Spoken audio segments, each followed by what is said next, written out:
سالي tout le monde, j'espère que vous allez bien. النهاردة مع ألونزينا نتعلم الفرنسية قررنا نعمل حاجة مختلفة شوية. زي ما كلنا عارفين لمعظم الناس الفترة دي فترة أجازات، فاحنا انتهزنا الفرصة دي وقررنا نعمل النهاردة فيديو عن المتحف المصري القومي للحضارة المصرية، وهنتكلم عن كل اللي فيه وكل اللي شفناه باللغة الفرنسية. On est parti au musée à midi, donc il faisait un peu chaud. Mais la vue extérieure était exceptionnelle. Il y avait plein d'arbres et plein de petits fleurs. Dès qu'on entre dans le musée, on voit les traces des anciennes civilisations égyptiennes. Au premier étage, on voit leurs statues et leurs tombeaux. Ça, c'est une maison où ils vivaient avant que la civilisation existe. Au sous-sol, il y avait toutes les momies royales. On n'avait pas le droit de prendre des photos pour les préserver encore plus longtemps, mais ils avaient fait un joli panorama où ils diffusaient les photos juste à côté. Nous avons vu plusieurs rois et reines qui ont gouverné l'Égypte durant une longue période.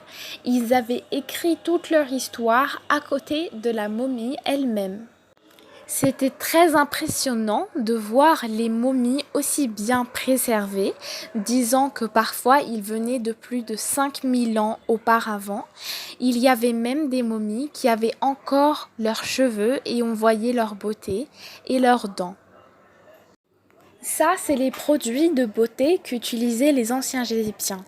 On voit des perles et plein d'autres produits qu'on utilise encore aujourd'hui de nos jours, plusieurs milliers d'années après. Ensuite, cela, c'est ce qui m'a probablement le plus surprise. Cela n'est pas quelque chose qu'on peut deviner, c'est une horloge à eau, où ils utilisaient la nuit pour savoir l'heure. L'intérieur de cette horloge est marqué par plein de petits traits. On remplissait l'eau au coucher de soleil jusqu'au dernier trait de cette horloge et il y avait un petit trou qui faisait descendre l'eau goutte par goutte. Et chaque trait nous disait, il était par exemple 1 heure après le coucher du soleil, 2 heures après le coucher du soleil, ainsi de suite.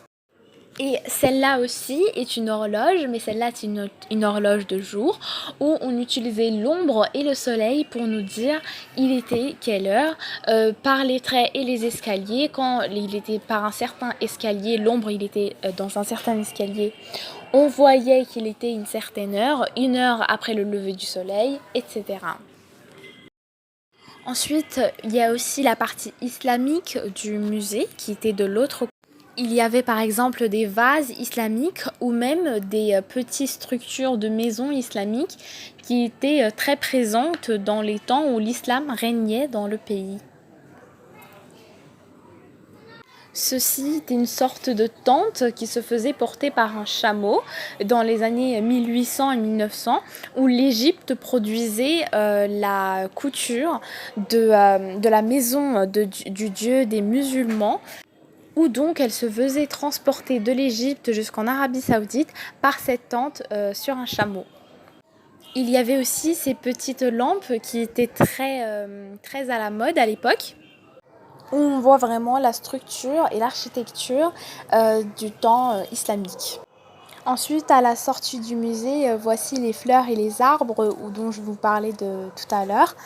C'était vraiment beaucoup plus beau en réalité que sur des images. Si vous avez la chance d'y aller, je vous conseille énormément. C'est vraiment un lieu extraordinaire, ça enrichit énormément la culture et c'est juste plaisant à voir l'histoire des anciennes personnes qui vivaient sur notre planète Terre.